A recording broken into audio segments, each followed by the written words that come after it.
Det med stor glede og med stor respekt at jeg kan overrekke soldatprisen for 2012 til Kåre Bakken. Han en meget verdig prisvinner som gjennom 34 år har arbeidet i samsvar med foreningens statutter.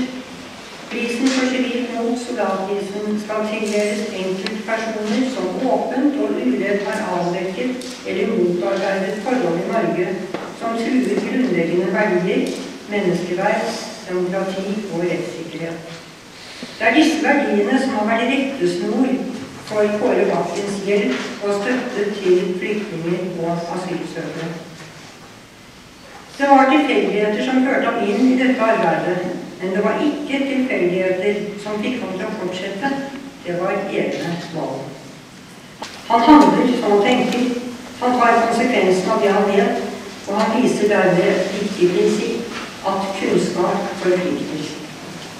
Ved å gi soldatprisen til Kåre Bakken gir vi samtidig honnør til alle dem som gjør en innsats for flyktninger og asylsøkere, at de skal få et bedre liv.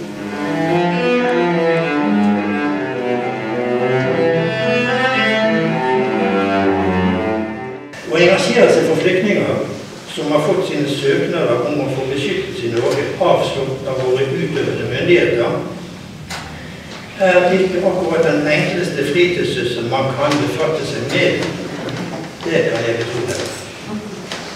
Men det var jeg lykkelig uvitende om da jeg en dag i oktober i 1994 lovet å hjelpe en ung bondesønn fra Bosnia som plutselig sto i min stue på Franøy sammen med sin kone og 4 barn. Han var da bare timer unna å bli uttransportert tilbake til krigshelvete på Balkan. Til rullings og svart kaffe i sene nattetimer ble jeg konfrontert med en helt uvirkelig utvikling i denne mannens tilværelse.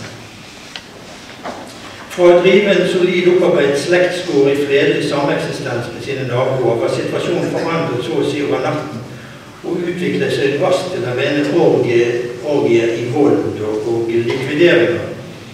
Etter en meget dramatisk flukt på kryss og tvers gjennom Europa som hadde tatt nesten et år, sto han nå fortvilet fremfor meg med et avslag i hånden om en utreisedato som var langt overskredet.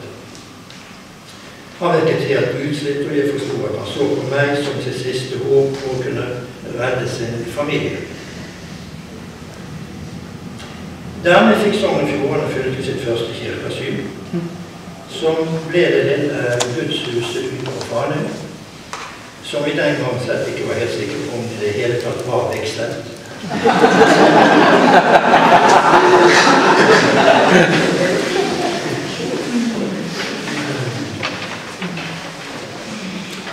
Etter uker med mange og inngående samtaler ble tillit utviklet oss imellom, og jeg ble overbevist om denne familiens rett til beskyttelse. Jeg forsikret han om at dette ville løse seg fint når vi bare fikk forklart asylmyndighetene om de misforståelsene som trolig var oppstått i politiavhøret. Men tilfeldigvis var saksbehandleren den gang i dette mitt første fremstøt mot UDI en oppblåst perle som tydelig ga uttrykk for at dette lå utenfor menigmannsgjøren og laden, og i hvert fall ikke noe som jeg burde befatte meg med. For å si det slik, akkurat dette hans utsagn skal alle de flyktningene jeg siden har bistått være meget takknemlige for. Og der har jeg startet nemlig mitt engasjement for flyktninger. Jeg kunne underholdt dere i dagvis med de mest dramatiske skildringer fra disse menneskeskildene, og også med de mest bizarre avgjørelsene tatt innenfor asylforvaltningen. Historier som ville tatt fra dere nattesøvnen, håper jeg da. Visste dere at man kan lukte redsel? Jeg snakker ikke da om noe så fint som duft eller odør, men lukt. En meget spesiell lukt, som her i landet opptrer oftest i små gufne rom på asylmottak. I sene nattetimer, når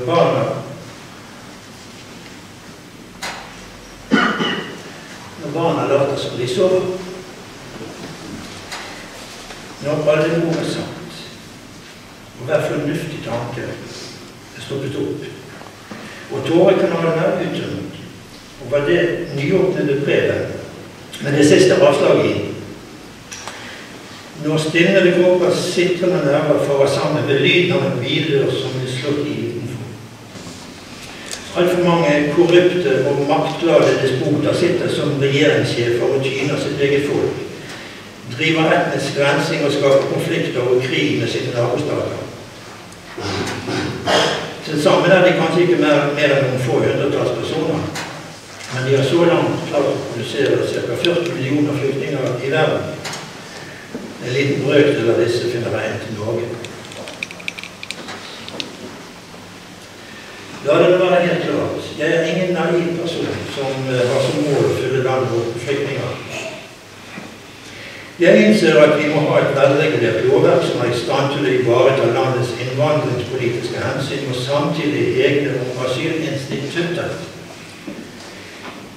En meget vanskelig balansegang, og jeg tror ingen besøker dem som skal utøve dem. Men få barna er helt feilfri om noe. Med den store arbeidsbyrden i asylforvaltningen, UDI og UNE, hvor de skal skille Clinton fra veten i kompliserte saker, så gjøres det av og til feil. Noe de vanskelig hverken vil eller kan innrømme, forstår de nok. Det er disse feilbehandlede sakene jeg har engasjert meg i. Etter utallige samtaler, som gjerne strekker seg over uker og måneder, ble jeg overbevist om at her er det begått en feil av saksbehandler. Denne personen trenger beskyttelse etter FN-konvensjonen, og rettssikkerheten er her ikke godt ivaretatt. Når jeg får dette klart for meg, er det i grunnen ingen vei tilbake. Da skal dette mennesket opp beskyttes i Norge, uansett hvor lang tid det skal ta.